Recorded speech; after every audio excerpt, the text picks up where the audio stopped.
President Donald Trump is a bully, and he gets whatever he wants wherever he goes.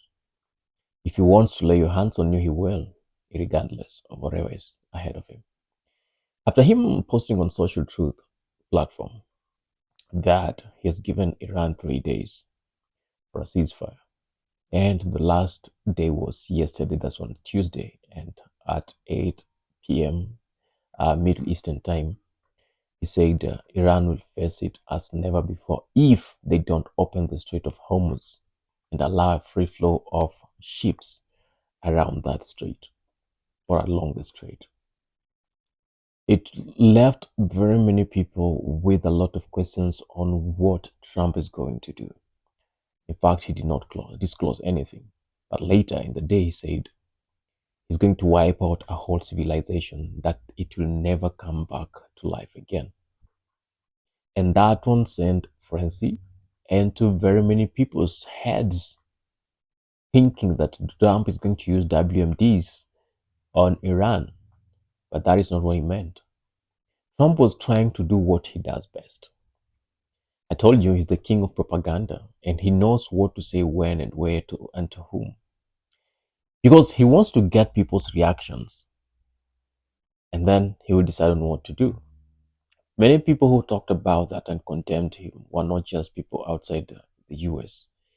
There were people around the world and some people within the US, the Congress people, the Republicans, the wherever representatives, all these people posted on social media. I saw Kamala Harris posting on social media condemning it and saying that Trump is not worthy to be in the office and they should impeach him.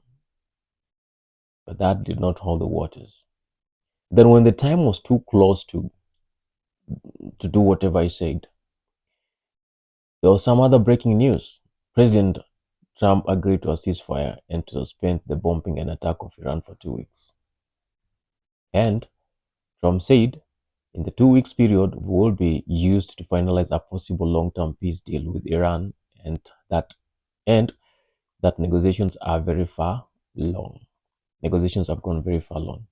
The question is, who is Trump negotiating with? That was the question that most people have been asking. Because almost all the leadership of the Islamic Revolution Guard Corps of Iran have been killed. So who is Trump negotiating with? Is he negotiating with himself or negotiating with Netanyahu on what should be the next thing to be done in the Middle East? Is he negotiating with the other Middle East countries within? Or who is Trump negotiating with? Of course, most of the remaining leaders of IRGC came out and said Trump is not negotiating with anyone, and they don't know anything about that negotiation. If that is the case, then who is negotiating with Donald Trump? Is he negotiating with himself? Okay, let's leave that aside. So him calling out the striking of a bombardment of Iran has proven or given different feelings among different people. There are those who wanted him to go hard on Iran and completely do away with the Islamic regime of Iran. Show of power, show of might. But he chose not to. Not because he's afraid. It's because he has already achieved whatever he wanted.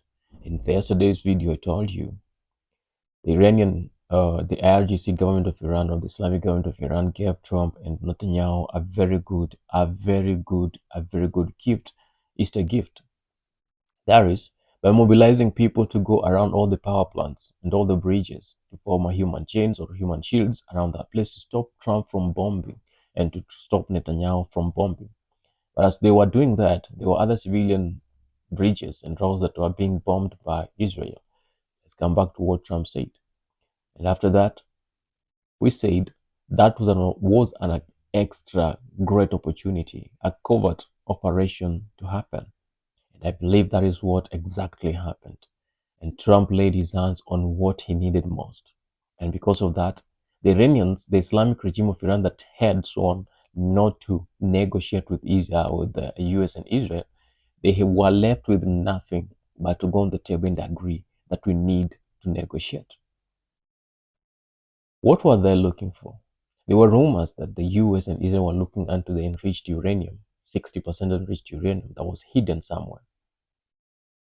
And I want to believe that all these things that Trump was saying was trying to scare these people into something great, so that they can panic and do exactly what they did, mobilize the people to get themselves into the places, those sensitive places that they were targeting. And when they did so, they went to the next plan.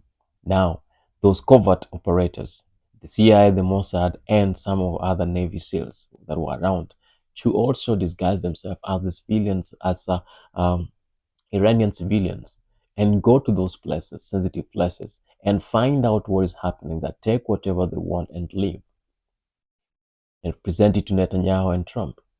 And I believe that is what's exactly happened.